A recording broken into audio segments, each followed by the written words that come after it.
안녕하세요. 성균관대학교 조민환 교수입니다. 이번 시간은 그 중국 문화에 나타난 그 문인들의 통음의 어떤 특징을 두 번째로 육아의 예법과 이성에서 벗어나 맑은 삶을 추구하는 것과 관련하여 살펴보겠습니다. 앞서 우리가 중림치련들의 그 행태에서 보듯 술을 먹고 육아의 예법에서 얽매이는 삶에서 벗어나 광탄한 몸짓을 하거나 또는 도연명처럼 세속적인 것에 연연해 하지 않고 은일적인 삶을 살면서 맑고 깨끗한 삶을 사는 경우가 이것에 해당이 됩니다. 이런 점들을 가장 잘 보여주는 것은 도연명이 술을 먹고 지은 20수의 시 라고 하는 그 음주 20수가 있습니다. 그 음주 20수가 이런 정황을 가장 잘 표현해내고 있습니다. 그 다음에 세 번째로 그 회제불우의 상황에서 또 우리가 그 통음문화의 어떤 특징을 또 살펴볼 수가 있습니다. 회제불우라고 하는 것은 그 자신이 품은 뜻을 제대로 실현할 수 없는 경우 주로 회제불우라고 하는 표현을 합니다. 이런 그 회제불우의 어떤 그 상황에서 자신이 처한 현실을 어쩔 수 없이 받아들이면서 그러면서 이제 술을 먹고 은일지향적인 삶을 사는 경우가 이것에 해당이 됩니다. 특히 이런 경우에는 낮부터 술을 먹고 취해서 낮잠을 자는 이른바 취면이라고 하는 그러한 어떤 삶의 형태로 나타나고 있습니다. 그 다음에 이제 네 번째로 우리가 또 살펴볼 것은 바로 인생을 달관했다 하더라도 생사 문제를 해결하지 못하는 경우, 또 통음을 하는 그런 경우가 있습니다. 자, 이런 점에 대해서는 그 명대의 원중도라고 하는 분이 중국 역사에서 이와 같은 어떤 그 정황을 진다는 경우가 있는데, 그런 그 과정에서 원중도가 이제 주목하는 그 인물은 이제 완적 또는 도연명 같은 인물입니다. 이 완적이나 도연명 같은 그 인물은 사실 알고 보면 인생을 달관한 그 인물에 속합니다. 그런데 아무리 이렇게 인생을 달관한 완적이나 도연명 같은 인물이라 하더라도 인간은 그 태어나면 반드시 죽는다라는 그런 차원의 생사 문제를 스스로 해결할 수 없는 이런 어떤 정황에 처하게 됩니다. 그리고 그런 정황에 대해서 또 술을 마시고 그리고 그런 인생의 어떤 생사 문제를 잊고자 하는 이런 행태의 삶을 보입니다. 그런데 이와 같이 그 달관한 삶을 이제 그 기준으로 하면서 그러면 근간으로 하면서 그러면서 이제 생사 문제와 관련된 통음 문화는 이제 주로 그 현실 세계가 주는 그 즐거움을 온전히 누리지 못한다라는 이런 아쉬움이 이렇게 그 담겨 있습니다.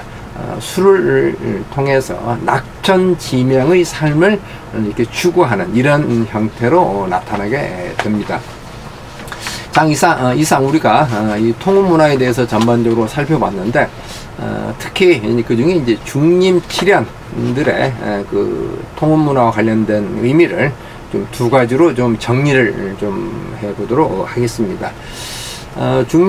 위진시대 중림치련들은 주로 술을 먹은 이후에 보였던 행동은 광적인 그런 그 행동이었습니다. 그러다 보니까 이런 그 술 먹은 이후에 이런 광적인 행동은 또 사회적으로 문제가 되는 이런 점들이 있었고, 때로는 이제 그와 같은 것이 좀 지나치게 그 쾌락적이다 라고 하는 이런 식의 어떤 그 평가를 들을 수가 있는데, 그런데 이 위진 시대의 중림 지련들의 그 통음에 관한 어떤 그 문화적 행태는 사회적으로 문제가 되는 쾌락적이고 활락적인 것은 아니었어요. 이게 이제 우리가 중림지련들의 어떤 통음 문화를 규명할 때 주목해야 될 그런 어떤 요소입니다.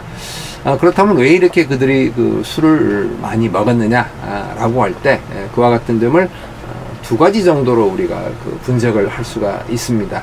첫 번째는 그들이 그렇게 술을 먹은 상태에서 행했던 그런 광적인 행동 거지는 결국은 이제 유학이 그 주장했던 육아에서 주장을 한 그 허례허식에 치우쳤던 그 예법과 명교에서 벗어나고자 했던 그런 어떤 몸부림과 사유가 담겨 있었다라고 그렇게 또 규명을 할 수가 있습니다. 그 다음에 두 번째로는 이런 점을 통해서 그 어떤 그 구속도 받지 않고 자연으로 회귀하고자 하는 또 그런 의도가 또 담겨 있습니다. 그 다음에 세 번째로 마지막으로 당시 위진 시대 그 중림 질원들이 살았던 그 시대적 정황은 대단히 그 정치적 상황이 불안정했었습니다. 그러다 보니까 언제 자신이 그 화를 당할지 모르는 이런 어떤 그 정황에서 술을 마시고 자신의 몸을 온전히 보존하는 이른바 그 보신술의 어떤 그 행태였다. 보신술의 어떤 그 모습이었다라고 하는 이런 어떤 견해들이 또 있습니다. 그럼 지금까지 살펴본 그 중국 문화에 나타난 그 통음이라고 하는 것에 담긴 이 광기 표출이라고 하는 것이 예술론적 차원에서 어떤 의미가 있는가라고 하는 이런 점들을 좀 간단하게 좀 정리를 해 보도록 하겠습니다.